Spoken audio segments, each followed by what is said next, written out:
कोई किसी की व्यक्तिगत वो नहीं है।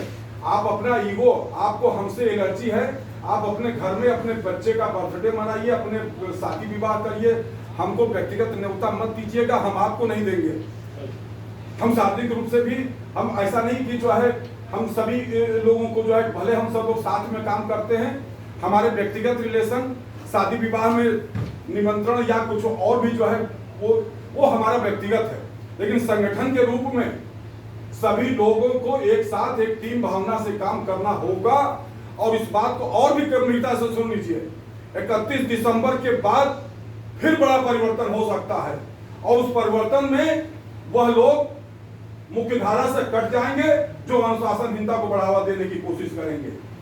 तो हमारा अनुरोध एक ही है। देखिए साथियों, हम लोग किसी भी रूप में, कल हमने अखिलेश भैया ने जब ये मंत्री जी के लिए एक शब्द बोला कि आप मालिक हो, हमने तुरंत काटा, हमने कहा ना, हम सेवक हैं, ये कर्मचारी, हम इनकी बदौलत हमारी औकात है। ये लोग मेंबरशिप देते हैं, ये लोग हम लोगों, इनमें से डेलीगेट जो है लोग आते हैं, वो हमें पदाधिकारी चुनते हैं, तब हमारी कोई हैसियत है।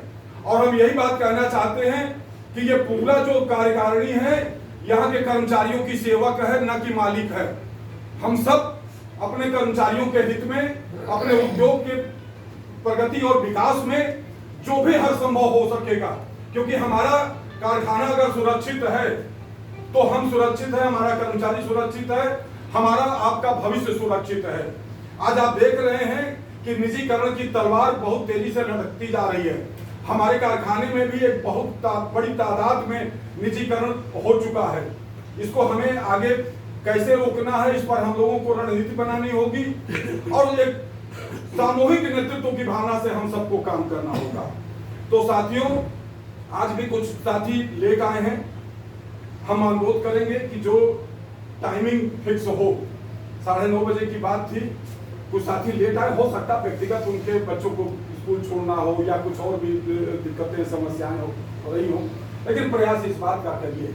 जब हम लोग चलें समूह में, महामंत्री जी उस दिन कितना प्रसन्न हुए, रविवार को जब हम लोग मिलने गए थे, तो उन्होंने कहा इस बात को कि जो आज दिख रहा है ये लगातार आगे दिखना चाहिए, और यही उनका सपना है, यही उनकी चाहत है। हमारा व्यक्तिगत, फिर से हम यह बात कहना चाहते हैं, कोई भी व्यक्ति अगर इसको लगता है कि मेरी व्यक्तिगत कोई बहुत बड़ी हैसियत है, तो इस दायित्व को छोड़ करके अपनी हैसियत आजमा ले। किसी की कोई हैसियत नहीं है। हमारी हैसियत, हमारी क्या हैसियत थी? हम तो एक साधारण कर्मचारी आए, अपना काम किया और काम करके जाते थे, लेकिन आज संगठन ने हमको अध्यक्ष बना करके हमको हैसियत दिया है। किसी की हैसियत है तो संगठन की बदौलत हैसियत है। व्यक्तिगत कोई अपने अंदर यह अहंकार न पाल ले कि मेरी वजह से जो है वो यहाँ वोट बढ़ा है या मेरी वजह से यहाँ पर जो है वो हुआ है। सारे कार्यकर्ता महान हैं और हर एक की मेहनत से जो है हम 51% लाए हैं, और एक एक कार्यकर्ता की मेहनत के बदौलत ही हम 70% के लक्ष्य को भी प्राप्त करेंगे। तो साथियों, मैं ज्यादा कुछ नहीं कहते हुए धीरे धीरे बात होगी। हमने एक बात जो कहा था पहले भी, जो आपकी जो है 2 तारीख को मीटिंग हुई थी, उसमें यह बात कहा था कि जो अभी दीपचंद जी ने जो बात कहा, यहाँ की जो समस्या है, हमारा हर पदाधिकारी, हम और नसीम जी, हम लोग कहीं भी डायरेक्ट नहीं कूदेंगे। पहले हमारे डेलीगेट साथी, हमारे पदाधिकारी जिस साहब की जो समस्या है वो अपने एसएससी को घेरेंगे, उन पे दबाव बनाएंगे, उनको उनके संज्ञान में समस्या को लाएंगे, और फिर एसएससी ने क्या कार्रवाई की है उस कार्रवाई को हम लोग आपस में साझा करेंगे।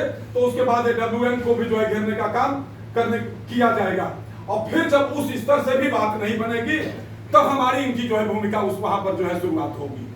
तो हम, हमारे जायसवाल जी जो है इंचार्ज हैं, हमारा इनका रिटायरमेंट एक के दिन है 31 मई 26 में तो मैं इनसे ही कहूंगा कि जाते जाते हमारे साथियों के मन में एक भाव पैदा करिए कि जायसवाल जी ने पेंट साहब की तरक्की के लिए, यहाँ के कर्मचारियों के हित के लिए बेहतर काम किया था, और 31 मई को जब आपका रिटायरमेंट समारोह हो तो उसमें हम सब लोग यही बात बोलें। धन्यवाद।